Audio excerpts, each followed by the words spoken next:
comprehensive coverage of today's top Redstone, space, and tech headlines. Way 31 Hometown Focus starts now. Good evening. I'm Chief Meteorologist Chris Smith. Thanks for joining us for a special edition of Hometown Focus, our Storm Force 31 GOESR weather special. This weekend, a revolutionary new weather satellite, GOESR, was launched into orbit, and scientists from right here in the Tennessee Valley helped make that possible.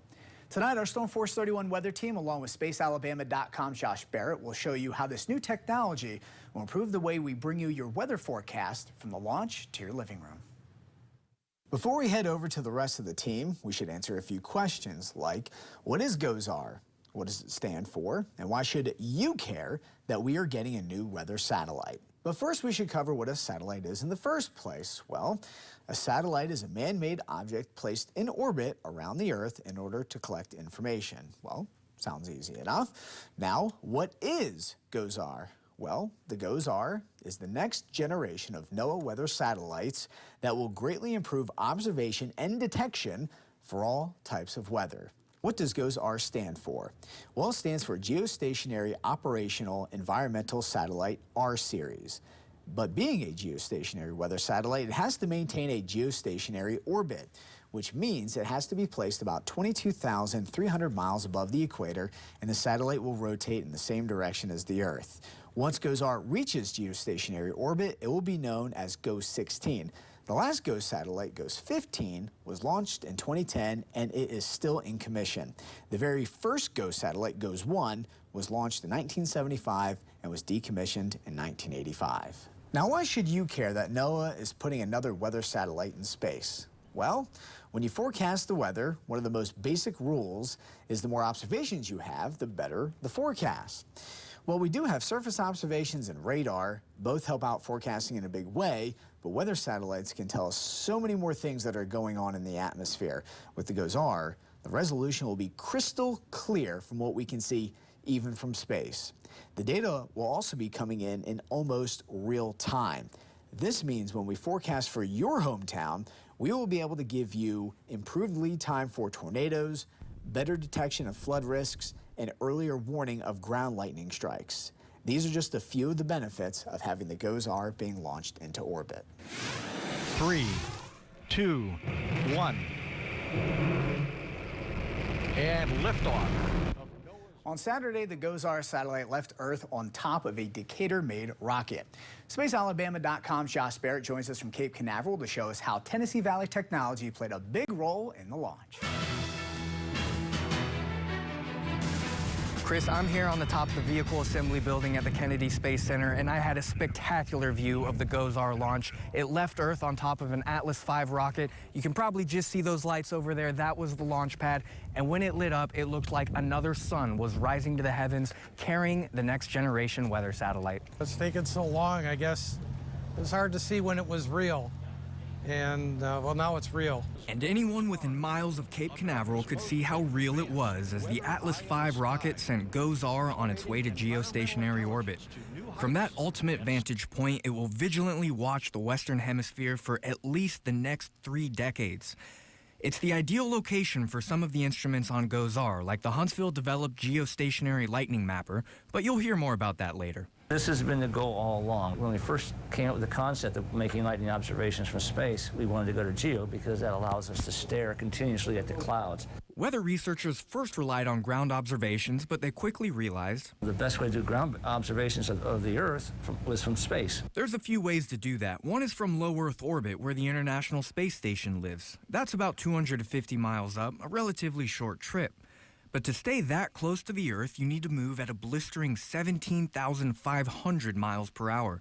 You can think of orbit like a constant freefall. Earth is always pulling you towards it, but you're moving fast enough to never hit it.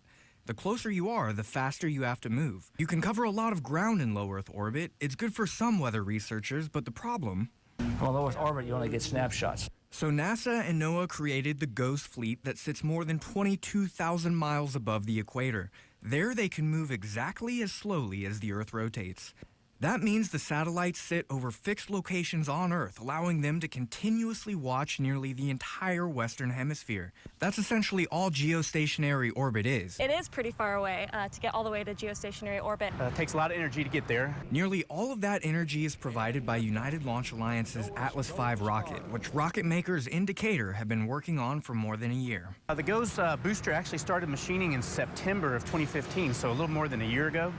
The second stage, the Centaur second stage, started in August of 2015.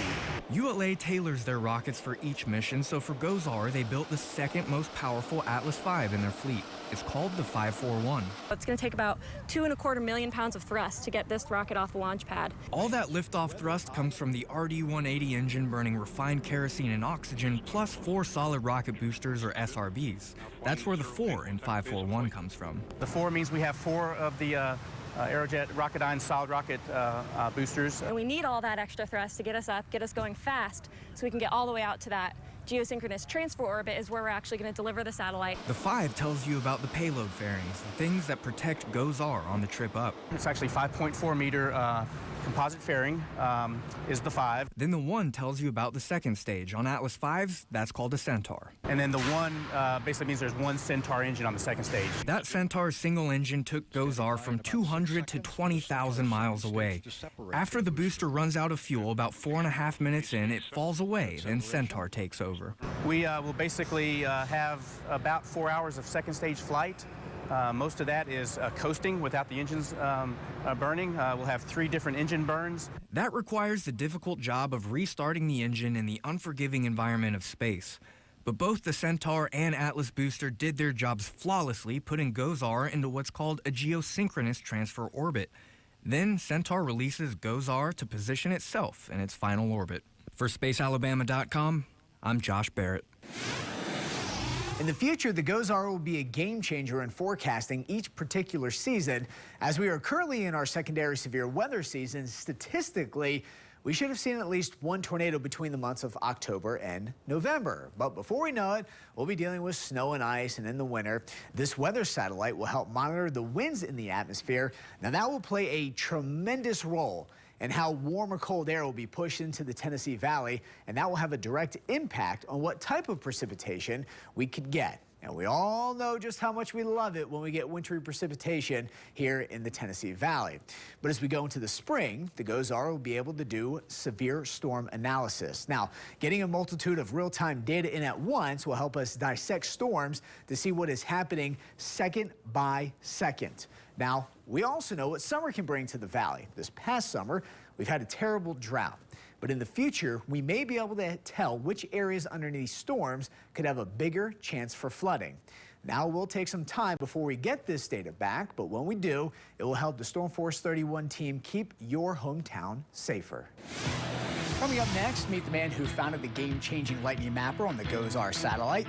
We sit down with the researcher who made it all happen from right here in Huntsville.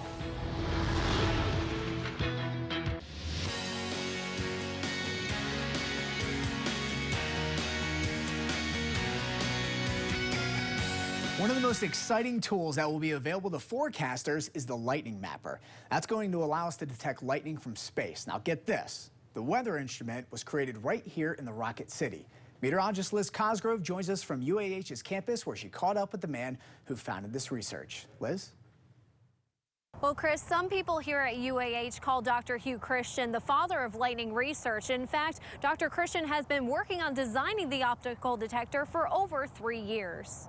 I took a job at NASA in Marshall in 1980, and I've been working on the concept since then. Dr. Hugh Christian, once working for NASA, now a professor at UAH, has spent the past 36 years researching lightning detection in the Tennessee Valley. What Christian learned was Lightning is a very good precursor of severe weather. You start growing ice in the thunderstorm, you produce, and that causes charge to be separated between the ice. Small ice particles move up in the upper region of the cloud. The heavier graupel, which has the negative charge, stays lower, and eventually the atmospheric electrical stress becomes such that you produce lightning. However, back in 1980, there was no instrument designed to collect lightning data. When I first started in 1980, there were no ground-based networks. The only thing we had for climatology was thunderstorm days. Dr. Christian wanted to design and build an infrared optical detector that could catch and monitor light emitted from the top of a cloud when lightning was produced. However, back in 1980, no one had ever built an instrument like this, and that's why. When we first started off, there was almost no interest in the meteorological community of using lightning as any kind of indicator. Dr. Christian had to prove his idea of an optical detector could measure lightning from space, and over the years he did. In fact, that's why he retired from NASA and became a professor at UAH so he could start building his optical detector. If I'd been at NASA, I would have sat on review boards, and I wanted to actually design the instrument. So I retired from NASA, joined UAH, then Mike Stewart and I teamed with Lockheed Martin to design the instrument, and we were able to win the competition and build the instrument. And after 36 years of hard work and backed by a team of scientists both here at UAH and with NASA, Dr. Christian's dream is going to become a reality. With the launch of GOESR, we will soon be monitoring lightning strikes across the Western Hemisphere in real time. I'm meteorologist Liz Cosgrove reporting here from UAH. Thanks, Liz. Dr. Christian at UAH didn't do all this alone. Many scientists have moved to Huntsville just to work on lightning research. In fact, Huntsville is known as the lightning research capital of the world. Now, through his research, another professor, Dr. Philip Bitzer, found that this technology may be able to detect lightning bolts that can start wildfires. Right now, the Tennessee Valley is in a drought, so this will not help us with the current wildfires we have. However, this could be useful in locations like the Intermountain West, where fires could be started by lightning bolts.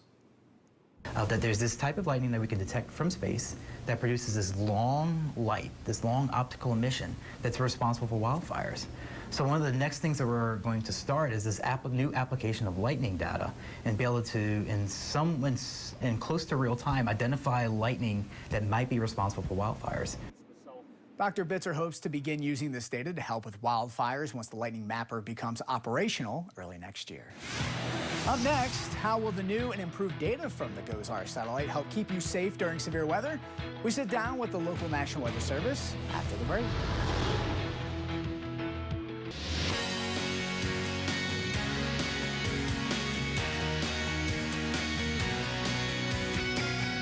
On top of the new data scientists will get for future research, GOESR will improve the way you get watches and warnings during severe weather. Meteorologist Heather Mathis spoke with the National Weather Service about how this will help their forecasts. When severe weather hits our area, the local National Weather Service is responsible for issuing the watches and warnings that we bring you on air. Meteorologists here say the new GOESR satellite will help improve the time it takes to warn you about any dangerous storms. Whereas now we get scans of our area about every 15 minutes on average, we're going to increase that to about 5 minutes. Meteorologist Chris White with the Huntsville National Weather Service is excited for the higher resolution data that can better show forecasters what's going on in the lower atmosphere, which might better tell us exactly where storms may develop with perhaps lead times of an hour to 2 hours. On top of quicker warning times, White says the improved data from GOESR will help forecasters get more specific for weather impacts in your hometown. We might be able to better depict what part of our forecast area, which specific counties might be more susceptible to severe weather in the short term. Huntsville's National Weather Service actually has a leg up on some of the new data off of GOESR. They are actually pioneers of using lightning data developed right here in Huntsville. Use those data for severe weather applications here for a number of years, going all the way back, in fact, to at least 2003. Forecasters look to see if a storm has an increase in lightning. That could be an indication of a strengthening updraft. If a storm has a strengthening updraft, then we know that it's maybe on the threshold of becoming severe. Meteorologists with the National Weather Service say satellite imagery will also help with snow and ice forecasts on top of severe weather. Much easier to see this now. The Huntsville National Weather Service says they should start getting data from the GOESR satellite as early as February of next year. In Huntsville, Heather Mathis, Way 31, Hometown News. After the break, we give you a sneak peek at what this new data from the GOESR will look like in your living room, how it will help our forecast coming up next.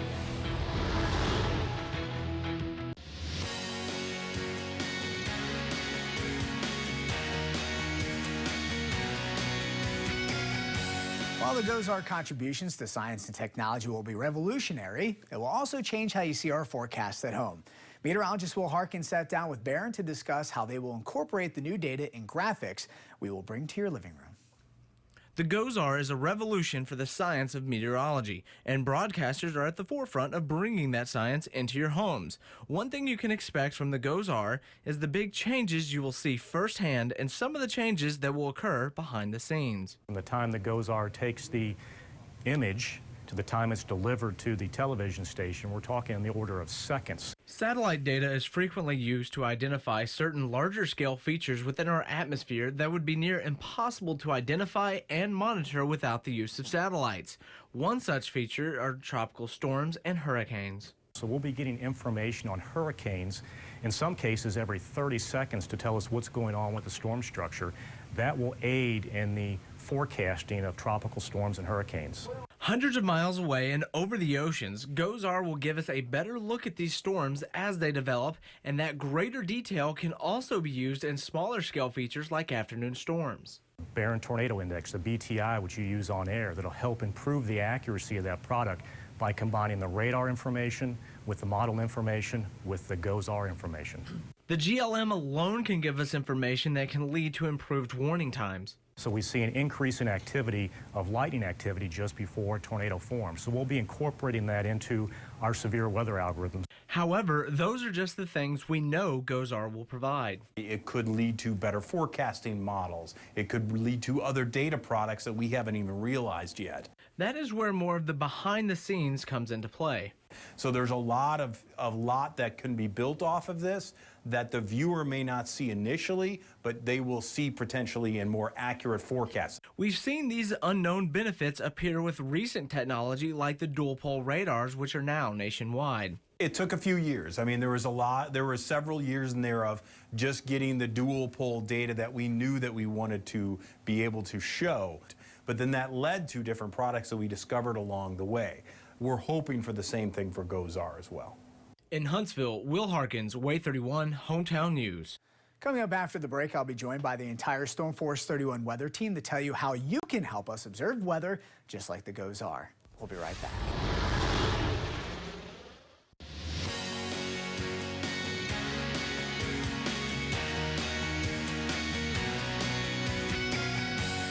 Welcome back to this special edition of Hometown Focus, our Storm Force 31 GOESR weather special. And it's been a long time coming since the GOESR actually was able to be launched into orbit. We've been waiting for almost a solid month at this point. The initial time for launch was supposed to be November the 4th. That got delayed by Hurricane Matthew. Fast forward to the 16th when it was supposed to be launched. Technical issues. But even on Saturday itself, it kept getting pushed back 20 minutes, and we're all like, come on, no more delays. Push the button. And I was just on pins and needles, like, please launch, please don't get delayed again. But I'm excited it did. Yeah. But now that it's actually now in orbit, there are a lot of features that I know we're all excited for. Liz, a little bit more in particular. I know there's one feature that you're really excited to see. Yes, I got to interview Dr. Hugh Christian. He's been working on the geostationary LightningMapper for over 36 years. So for him just to have that being launched, and now we're going to use data that where lightning can possibly help us forecast severe weather. I mean, this is going to be huge for us, especially when it comes to severe weather season. Yeah, and one of the things that the public probably doesn't know too much about is there's a lot of research going into it right now with lightning being almost a correlation with tornado formation. So don't be surprised over the next couple of years that you see some really revolutionary studies about how lightning detection will correlate into tornado detection as well. Heather, what's one of the more promising features that the GOESR has for you? You know, I love that we're going to be getting this information in almost real time, and that's significantly going to help us and when we talk to the viewer. And like you said, it correlates with severe weather, and I think the earlier lead times that we're going to be getting with the National Weather Service, and something I talked with them about, is going to be huge. And especially for the Tennessee Valley, this is something that I'm sure a lot of folks will greatly appreciate, getting more lead time with not only just severe weather, of course, tornado warnings as well. Will, what do you think is going to be one of the more fascinating features? Just how good of quality images that are going to be coming through from the GOESR. You're going to be able to see storm structure from space, which is going to be huge for us because we can physically pinpoint, well, this storm's going to be the strongest because we're now seeing that overshooting top that some of these thunderstorms tend to develop. And the GOESR, it's going to do wonders for the meteorological community in terms of forecasting some things, observations, of course, but you can help us out as well, and that's being our weather watcher. And one of the easiest way to do it, you can go to waytv.com, click on the weather tab, scroll down to weather watchers. Takes about 5 minutes to fill out the form, and we get you set up on there. And of course, follow us on social media. We greatly appreciate it. Really easy to do. You can follow Chris, Liz, Will, Heather, of course, myself. But again, I wanted to say thank you so much for joining us.